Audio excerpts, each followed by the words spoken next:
Hello and welcome to the Dizziness and Balance video series by the Ear and Balance Institute. I am your host, Dr. Jared Gianoli, and I am a board-certified neuro-otologist. Neuro-otology is the medical specialty that deals with inner ear dizziness and balance disorders. This video series is intended to be educational and not intended to be medical advice. For individual medical advice, please speak with your own physician. Welcome back. Today we're going to be talking about a condition that almost all chronically dizzy patients have, but have never been told. That condition is called uncompensated vestibulopathy, or uncompensated vestibular loss. Basically what that means is there's been some damage to the inner ear, and the brain has just not had a chance to adjust to it. And we see this in virtually everybody who's been dizzy to some degree or another. It's worse in some conditions than others.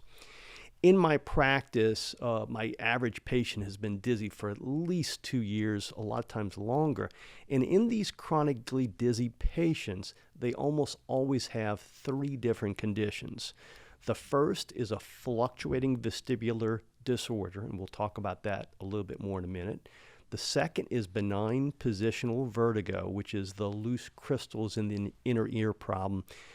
If you've not seen our video on BPPV, we have 2 videos out on that, and I suggest you look at that. And then the third thing these chronically dizzy patients have is something called uncompensated vestibulopathy.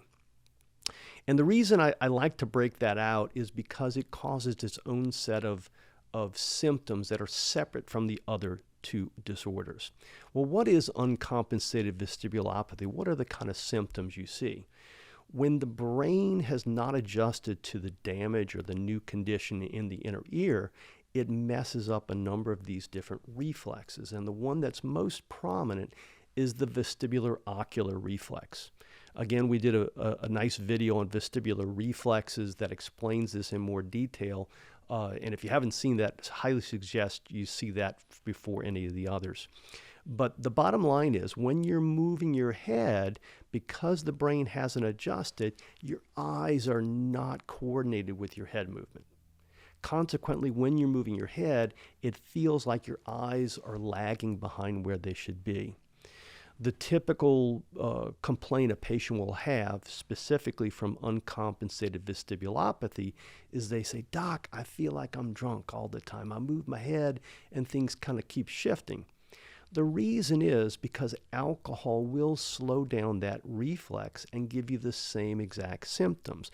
When you've had too much alcohol to drink and you move your head fast, your eyes are just a little bit behind where they're supposed to be, and it just feels like they're off. And that's exactly what uncompensated vestibulopathy feels like. There's other symptoms you can see associated with it. They're also relatively mild, a little mild imbalance or feeling like you're going to one side or the other.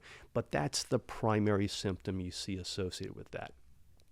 So let's talk a little bit about what the brain does when there is damage to the balance sensors of the inner ear.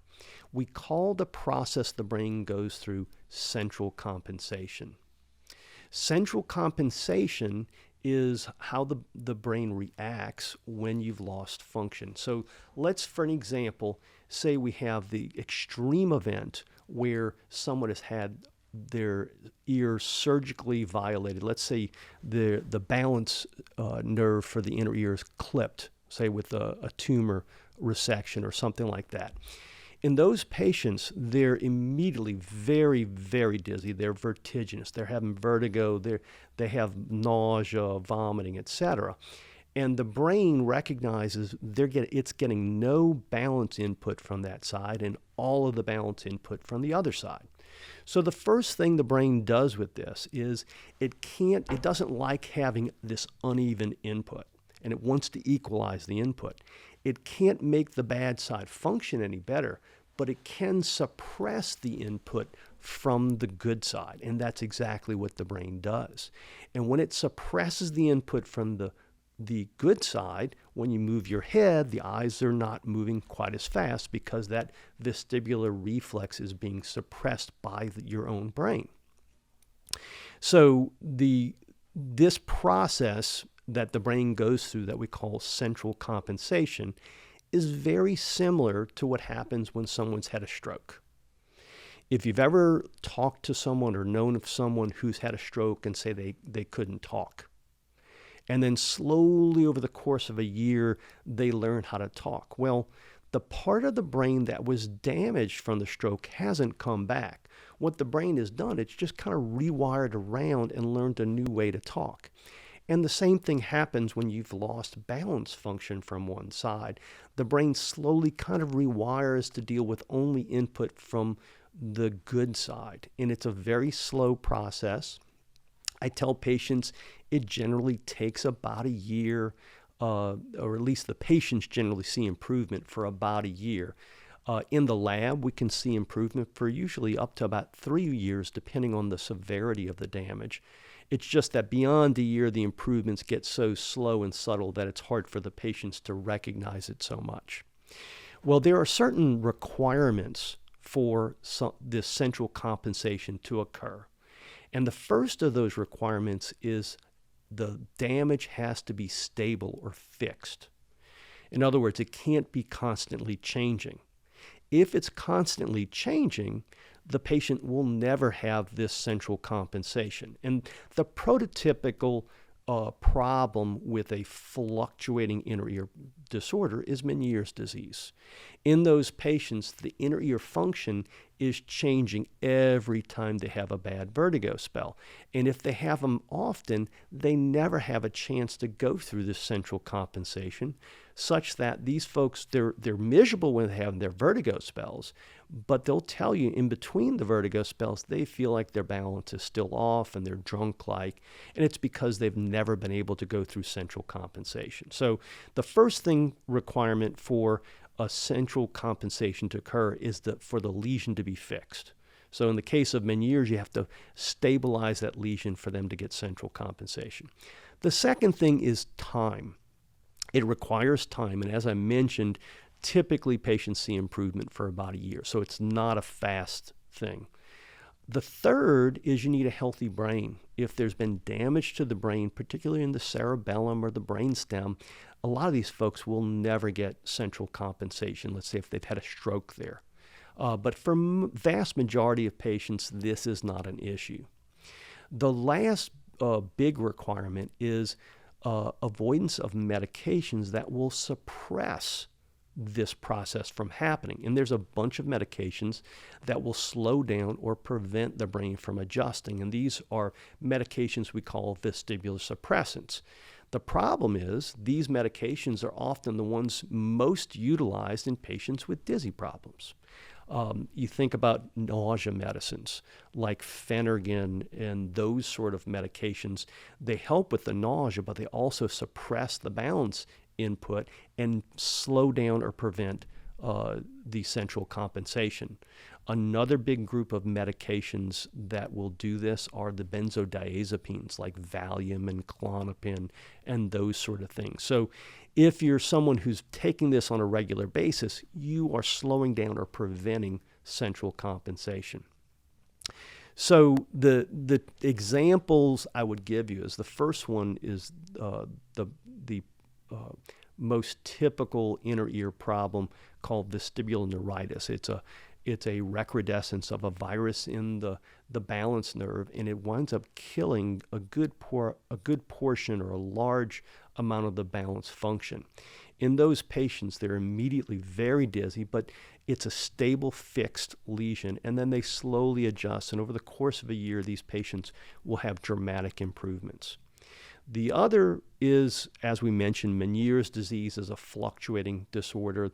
There's other fluctuating disorders such as third mobile window syndrome in that patients with superior canal dehiscence and perilymphatic fistulas, those patients will have function that goes back and forth and back and forth. And again, you need to have them fixed before they can go through central compensation. So how do we treat an uncompensated vestibular loss?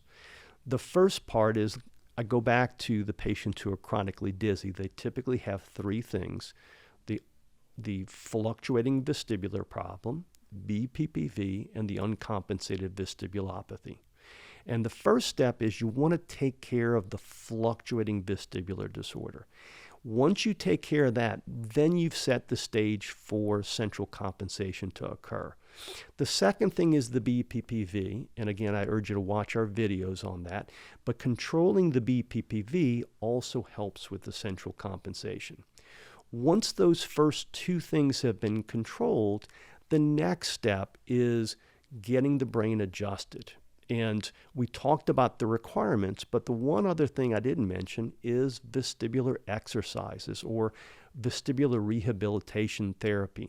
There's a number of handouts that can help people with this, and if they need a vestibular therapist who is experienced with this, can do a great job in helping them further along their goal to central compensation.